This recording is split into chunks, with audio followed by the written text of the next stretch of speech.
Halo semuanya, kali ini aku mau jelasin tentang bagan dari lembaga-lembaga dalam sistem ketatanegaraan Indonesia menurut Undang-Undang 1945. Kalau kalian lihat dari gambar ini, di bagian paling atas ada tulisan Undang-Undang 1945. Nah, ini adalah dasar hukum tertinggi di Indonesia. Semua lembaga negara di bawahnya bekerja dan menjalankan fungsi berdasarkan undang-undang ini. Oke, struktur di bagian ini dibagi jadi dua, yaitu lembaga di tingkat pusat dan lembaga di tingkat daerah.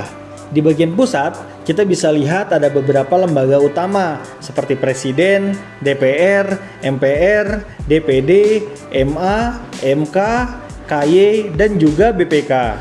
Pertama, Presiden berperan sebagai kepala negara sekaligus kepala pemerintahan. Presiden juga dibantu oleh berbagai kementerian. Juga ada lembaga pendukung seperti KPU dan Bank Sentral yang urusan pemilu dan kebijakan keuangan negara. Lalu ada juga DPR yang punya 3 fungsi penting: membuat undang-undang, mengatur anggaran, dan mengawasi jalannya pemerintahan.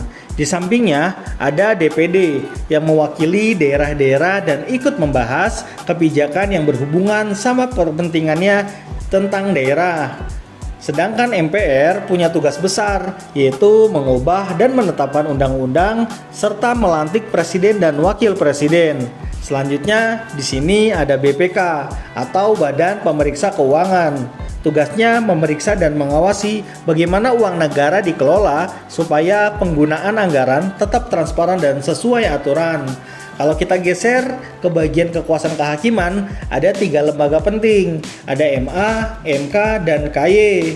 MA atau Mahkamah Agung membawahi 4 lingkungan peradilan, yaitu peradilan umum, peradilan agama, peradilan militer, dan peradilan tata usaha negara. MK atau Mahkamah Konstitusi berfungsi untuk menguji undang-undang terhadap Undang-Undang 1945, menyelesaikan sengketa hasil pemilu, dan memutuskan pembubaran partai politik.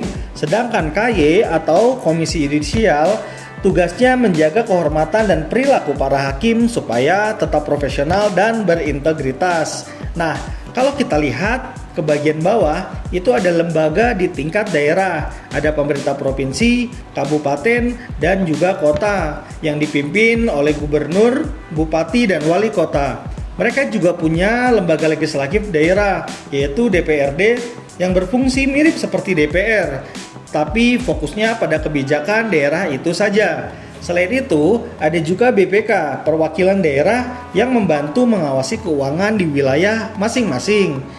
Jadi, kalau disimpulkan, bagan ini menggambarkan bagaimana sistem ketatanegaraan Indonesia berjalan dengan pembagian kekuasaan yang seimbang. Setiap lembaga punya fungsi dan kewenangannya sendiri, tapi semua saling berkaitan dan saling mengawasi, supaya negara kita tetap berjalan dengan adil dan demokratis. Berikut uraian saya, terima kasih. Assalamualaikum warahmatullahi wabarakatuh.